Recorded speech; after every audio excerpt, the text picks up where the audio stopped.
Good afternoon, everyone. Hope you had a cup of tea, coffee, whatever your taste palettes are. So I think today's topic that we wanted to discuss is about redeploy, upskill, and reskillment of people, right? But before we go there, can I request everybody to stand up, please? Thank you. And now the next request, if you can please find a new seat for yourself. Not on the same table. Thank you. Anybody would like to share their thoughts? What was the first feeling that came to mind? That is one. Anyone? I'll invite some more thoughts. Bang on. So that's like one of the themes of redeployment as well, right? People get uncomfortable with the first thought that, why me? Right?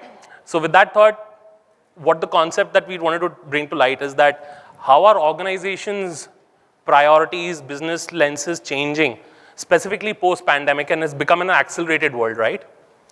So with that, do we have the skill sets available with us to look into, to take us to that next level? Right? So I invite the panelists today with us to go over this journey with us by asking some questions to them. First part, which I would just like to look into, is that in most of the studies that we've seen and read about in the recent times also, which talks about the upskillment, reskillment of people, business leaders have always asked that, one, I don't have too much faith in my talent people or the people I have in my system right now. Second, there is a clear need for development. Right? So why does it matter so much now? And what are we doing about it? Janvi ma'am, can I request your thoughts on this? Sure. So all of you here are from HR fraternity, right? So we are talking about reskilling, upskilling, skilling adjacencies. This is all for our employees, is that right? But where are the employees? HR has taken it on themselves to talk about these topics. Have you ever checked with the associates, with our employees, in terms of what is it that they want? Post-pandemic has been a life-changing situation for many of them. And I'm sure many of us here as well, right? People have gone through a lot. People have lost their loved ones. They have lost their jobs. There has been so much of insecurity. And some of these words like reskilling, upskilling, puts a fear in the minds of the employees. Have we taken the effort to explain to them what it all means? Our intentions are very noble. There is a lot of research, a lot of effort that has been put in to understand, why we need to reskill, why we need to upskill, because that is to make the organization future ready. But have we taken the employees into confidence? Have we told them that, this is what we are doing for you, to build a talent, to internally mobilize people?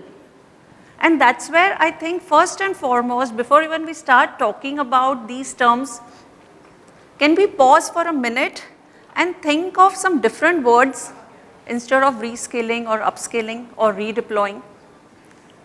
Can we talk about capability building? Can we talk about creating growth journeys for our people? Can we tell them that, we are all of us in it together? It's not like HR, business managers, and then you, the employees, for whom we are doing this. It's for all of us together to make the organization future ready. Can we have that kind of a conversation first, even before we go into greater depths and talk about some of the skill sets, how do we rebuild the skill sets, what are the things that we are going to do for our employees? Can we at least begin by thinking differently, by communicating in a very positive manner to our employees and tell them that, this is all for your benefit. This is not HR's agenda. This is not the business manager's agenda. It's all of us together that will have to achieve this to make the organization future ready. Thank you, Janvi ma'am, for that. Jitendra sir, what would your thoughts be in terms of how can we reword this and how can employees feel that it's their initiatives as well and what's in it for them? And Janvi rightly mentioned that we need to be basically communicate well to the employee. what activities or the engagement which we are planning to them. If they are aware that what is the plan basically, what is the goal which the company is thinking about them, and whether it is really lead to their career goals, it is very, very important, right? If we as a HR people can do this, I think we are more successful on that. Or starting any engagement like reskilling, upskilling, or redeploy anybody just like we done it here, right? The people have basically lots of apprehensions, right? People think differently. Why me? Why this is going to be, I know everything. So why the reskilling is required for me, right? So we need to have a proper IDPs in plan. We need to develop proper IDPs for them and then provide them the basically understanding they should know what we are going to be do them. That's more important. If we are clear with our objective, I think his journey is very easy, as Janvi has rightly mentioned that. Lovely thought, sir. Thank you for that. That brings me to a great way to transition to the second question, which I had thought to ask you. That it's not a straightforward journey, right? That one size does not fit all. Yeah. So while looking at this reskillment, redeployment journey, what would be an approach towards operating at scale that organizations can deploy? As you rightly mentioned that all sizes are not fit for everyone, right?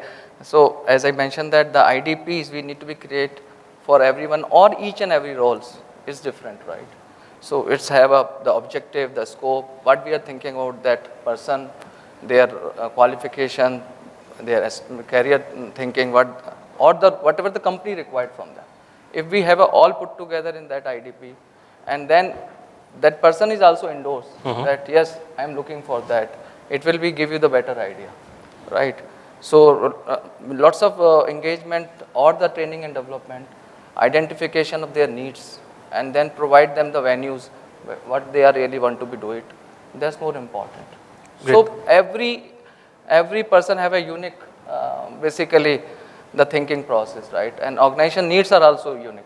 So we have to give them the platform to work with, and then identify the core skills, and then after that whatever the skills are required, like now we in HR we are implementing the lots of technology transformations, which we are also doing the lots of culture transformation regularly. After pandemic, things are changed drastically in our thinking process, how we are going to take care of the people, right, on their mental status or health or anything, right? So the similar way, if we are planning in a proper way, our basically the journey is more successful, what we are thinking, and then we provide them. That's the company is also thinking about the employees. They also feel like that. Correct. So that thinking is very important in the mind of employee. Very important to look into that you belong here. Yeah. Right? Arup sir, if I can invite your thoughts also on this topic, because you've seen different journeys play out in different kinds of sectors as well. So it'll be very interesting to hear from you as well in terms of how you would have seen it deployed at scale. Thank you so much. It's great to be here, one. Number two is that what are we trying to do in this entire piece? What is that? So organizations per se are looking at how do you keep yourself future ready? How do you ensure that you retain the talent which is there through upskilling, reskilling, whatever. Fundamentally, it's more from their perspective what they are going to do. And as Janvi rightly said, are we really clear on what the employee wants? So let us look at it. A company wants that their talent is retained, their talent is ready to take the future steps, and the employee wants his employability to be there. So when you go and you say that, okay, I want to train you or redeploy or reskill you, he is looking at, does it align to my career choices? And if, for example, I'm looking at a digital marketing learning, so, and I am in the marketing side as a young person, my daughter is there. So she rather wants that I want to focus on digital marketing space. I want to learn that. I don't want to learn your sales and marketing distribution. So you may think that is a skill which is required for you in the company, but I don't think it for myself. So why should I as an individual bother? So the answer is, are we co-creating the journeys, as you put it, with the individual? And as Jitendra very rightly said, individual plans, are they there or not? So one is, of course, whether this objective is there. That puts me to a second question.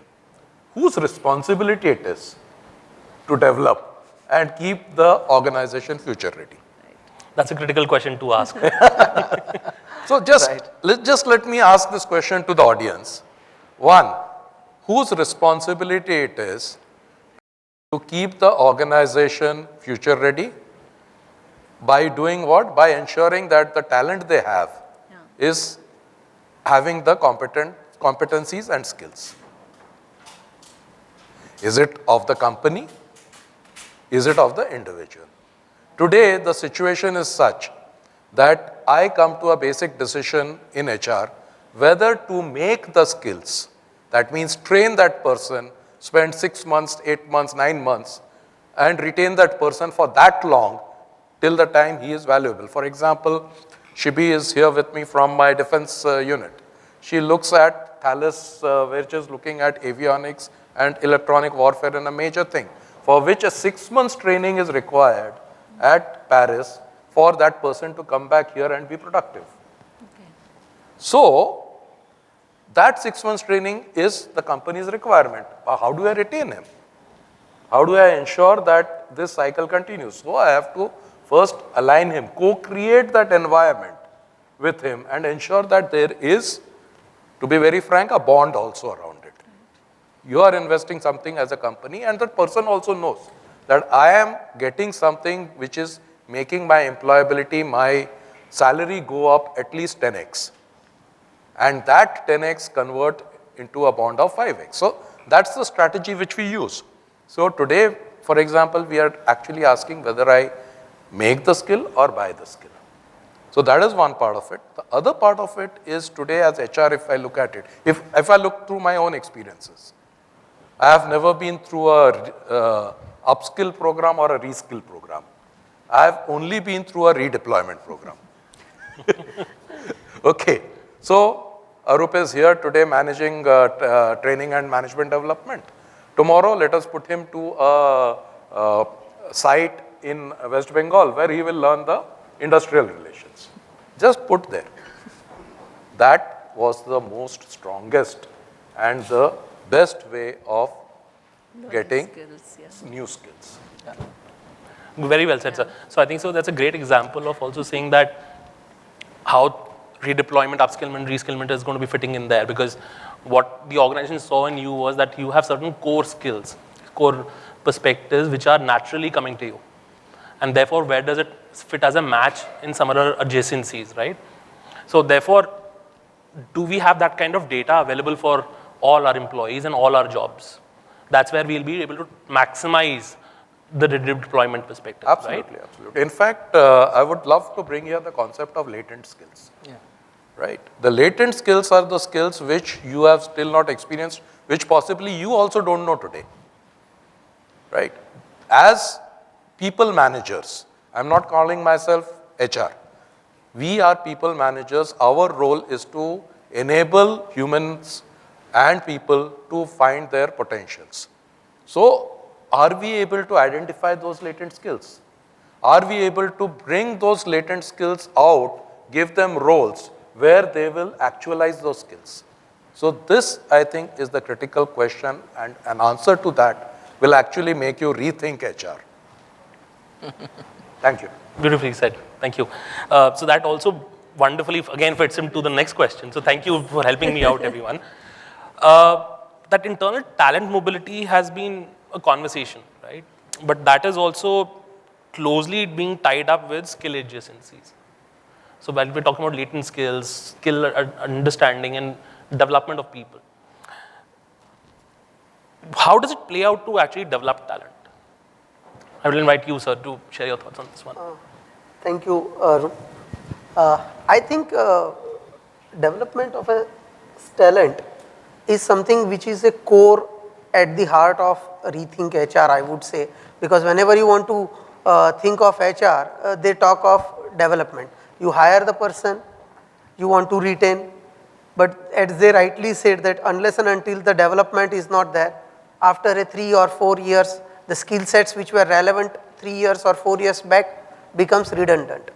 There is a very good survey from a talent guard which talks of that in a coming 3 years, most of the almost 85 million jobs are going to get displaced because of the skill sets which are there, either by RPA, robotics process automation, artificial intelligence, or through the human interventions which are coming up.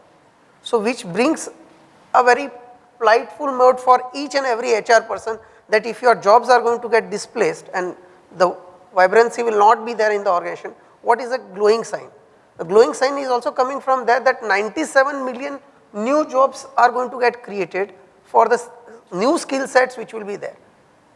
Even if all of us sit out here and working in our existing roles, we will have to adapt 40% higher skill sets in order to deliver the similar kind of roles. I would say Arup or Arjun, both of us, all of us, those who are 15 or 20 years plus in the organization, we would have seen the time office in a very completely different role. 3 years back with post-pandemic, now you don't talk of touch machine or drop card or anything. You have your mobile and you ensure that attendance is there. So that is a development which is moving whether you like it or you don't like it. 3 years back, somebody would have said that, and I classically put it, I have experience through my line managers or my CFO or CEO or the persons, they will be saying, how are you expecting me to hire the candidate just by having a Zoom meeting call? I am used to interacting one-to-one and would like to see from the face. But today that is the reality. Almost every one of us would say at our organization, we are doing a Zoom call meetings. Why the travel expenditures? While the course cost. So this is something which is a developmental part which is happening in our own domain of HR. So imagine the kind of domain expertise which will be enhancing in a time to come in each and every sector. We call of ChatGPT bot, which is a happening thing in an IT, which will rule out the lot of jobs which are manual in terms of, or the content creators. You don't require content creators in a time to come. So the critical point will come as HR, are we ensuring the developmental of our employees through reskilling or upskilling? When we say reskilling, we need to tell them that you need to have additional skill sets in order to perform the similar kind of jobs. You need to redeploy yourself at the lateral shift. If you don't redeploy, and the classic example comes from my own organization, where the HR has got elevated from HR role to the business role. And I see HR driving the business and driving it very, very successfully. So HR CHRO becoming a MD of the organization. So complete different picture. So which requires a redeployment. He has to think through the business numbers. This is something which we will all have to do. So a sales guy who is joining in sales should also have a lateral step at a supply chain. We should be able to provide them. And we only can provide when we are thinking of their developments. And what are the skill sets? And rightly Janvi said, it is not just we thinking. We need to communicate to the employee in a most empathetic manner in a right context. Otherwise, I have seen employees having a fear that why are you today talking to me about reskilling or upskilling, and as a line person I don't understand. We ran through a very great program last year in our own organization because redeployment is a need of our business. We are coming from the business where we have 36 branch spread across India, and my each branch managers will have different challenges. So I cannot deploy the guy who is down south to a north, otherwise he will be a complete failure. So I need to have a certain set of skill sets which are cutting across, common across pan India. Imagine the guy who is Chennai deployed to a north. If it will be a complete chaos for a business. So that's something which is for my organization. Each and every one of us will have to think in our own organization. And which brings me to your second question which you said, okay, one size will not fit all. If your managerial group is there, you will have to design and devise a strategy for reskilling and upskilling differently. If your supervisory category is there, you need to identify a different strategy. And if your higher level people, those who are leadership driven, they will have to develop in a very different context. And that's where our role is going to be more critical in a time to come. Correct. So I think so that makes me think a little bit by taking a pause and then reflecting also, because I had read particular research also which talked about like build versus buy is very, very important these days, because how much can you invest and how much can you spend, right? I want the ROI is what the business will ask. Earlier, the gestation period for technology adoption used to be at least 5 to 7 years. Now that has dropped to approximately like an average of 2 to 3 years, because the pace of development has increased. Does business have the patience to build it in that period of time? Because I don't want to become a training ground, yet I want my ROI back, right? Because if you are sending people for 6 months for training, is the technology going to be changing by when they come back? So how do we actually look to the future and then come back? So therefore, that leads me to the next question also, saying that what are some of the critical skills that we think would be apt for now and for the coming future? Invite each panelist to share the thoughts, please. So. Yeah. So as everyone discussed, right, technology transformation is nowadays a basically key of success, right? We are doing the lots of new things. Every day the new app is coming. We are using the new softwares, new technologies are working. And for the HR is also, earlier we are focused in the analytics. We do lots of analytics, learning analytics from different sources, right? And implementing also. Now AI is take over, and then dashboards are created by automatically. Chatbots and different are technologies that are working. deployed. So right, so every day the scenario is changing. Every day new things are coming. So we need to be adapt ourselves and then see that how is going to be help this technology to us. As a business point of view, that is more important, right?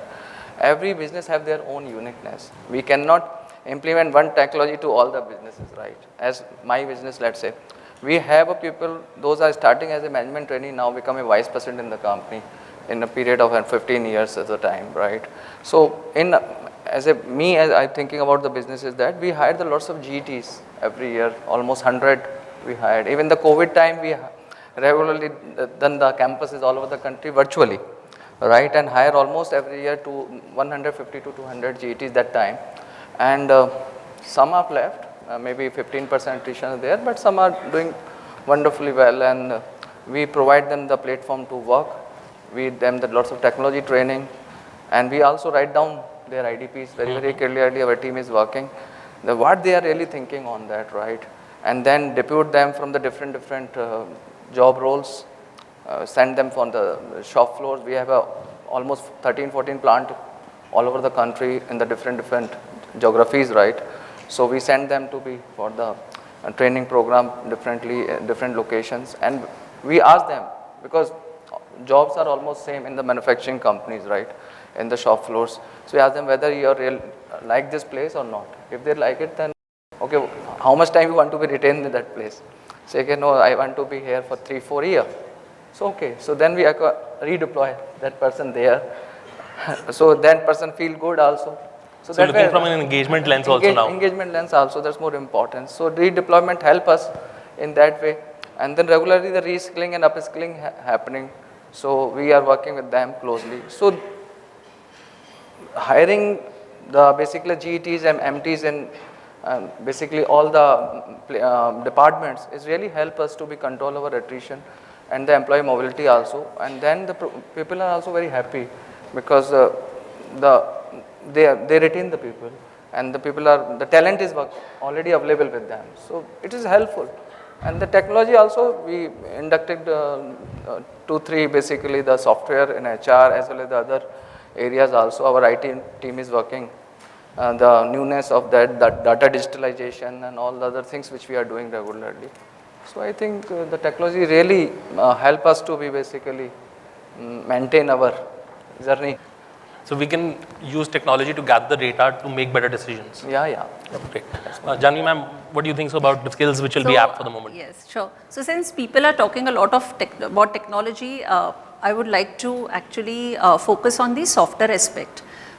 See, if I look 25 years back when I joined the industry, the difference in population wasn't so much. Even though there was a 20-year-old to a 50-year-old or a 60-year-old, the needs were more or less the same.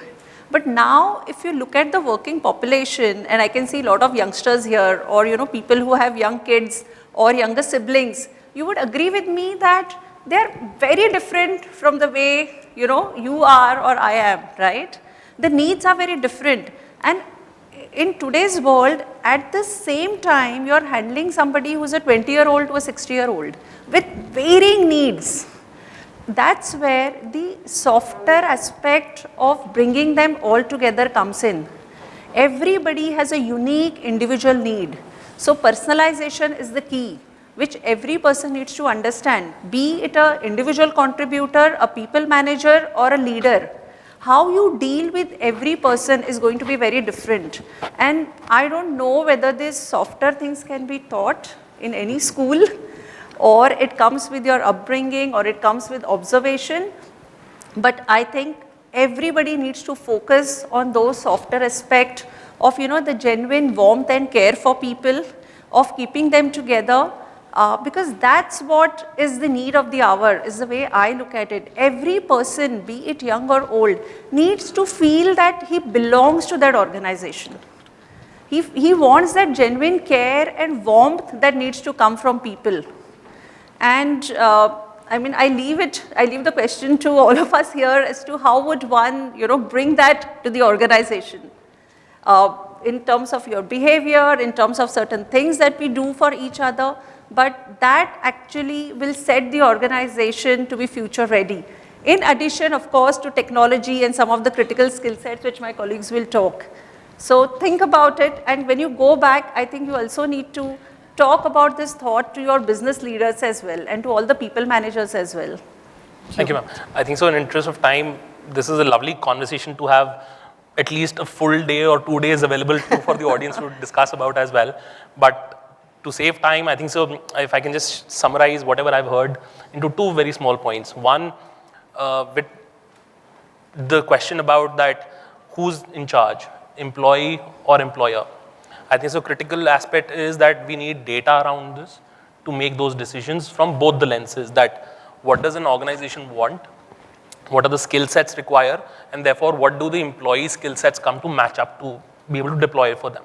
Yeah. Right? And therefore different journeys can get created from there. Yes. And not to forget, as you very beautifully said, the subtleness in it, the personalization, the what's in it for me, so that people are able to relate to it on a personal level. So on a parting note, if I can invite sir to just share one critical takeaway for the audience before we open the floor for questions. Thanks. What as people managers here, or as human resource managers, and let me put it differently, as learners of human behavior, what are we looking at? One, remember one thing, anything that can be put into a process can be automated. Anything which is a motor skill, which requires, which has a certain set of rules, can be automated. So just leave that out. So what do we focus on? We focus on something known as creativity. But even creativity today, through the latest AI programs, the programs can make their own music, they can make their own design, painting, etc. So what does that leave us with? It leaves us with the fundamental skills, which are 3. And I will depend on Siddhartha or by Hermann Hesse on this. I can think, I can wait, I can fast. I can think means at any situation where I am in, I can bring a value addition. I can make things better. I can wait. I know the gap between my action and its outcome. There is going to be a delay. I have that patience in me. I can wait. That is a human attribute, not a motor attribute. It is not an automated attribute. I can fast. I have the senses under my control. I am not a robot which will depend on all types of random stimuli coming in, and my AI program assimilating it and giving it a response. So what is that humanness which we are talking of? One, do I value add in every situation? Am I in control of my senses? And do I have the resilience and patience to ensure and look that my actions and my reactions, there is a gap? So do I think from my brain or do I think from my spinal cord? That is the difference which we want to do. Beautifully said, sir. Thank you. Ma'am, what would be your one critical takeaway be? Since I've been focusing a lot on the software aspect, I would, mention that itself, that success can be multifold if you combine it with the right HR strategy and people-centric approach along with empathy. If you genuinely feel for the employees, you will find answers to all the questions they have, and you will know exactly what needs to be done for the success of the organization. That is the most critical in today's times. Feel genuinely for people. That's the only mantra that I would say will make you successful. Thank you, ma'am. Sharat, sir. On the topic, I would say change is going to be a constant. So accept it, adapt it, and have a agility to move at a higher scale. So this is something which I think on upskill or reskill or redeployment, you need to adapt, accept, and be agile to accept the change. 3 A's to take away. Lovely. Thank you. Jitendra, sir. Yeah, so basically we, as I earlier mentioned also, we need to give the choices to the people, right? What they really think about their career, and then create a owners of their areas, right? If we as a HR able to do that, I think everything is come, where the business ROI will come, and the people ROI also be, and the retention is also increased. So important is our people, right? But the people practices which we are following, right? So, and technology is, every time it is coming and going, right? It's not a big issue. The point over is how we are going to be developing empathy and the people-centric approach. Even the line manager also become a HR manager, and they should work, and we need to be train them. So human skill need development for them, and that is more important, precisely. Great thought. Thank you. Thank you, panelists. Thank you, everyone. I request a round of applause for the panelists, please, as we end this session today.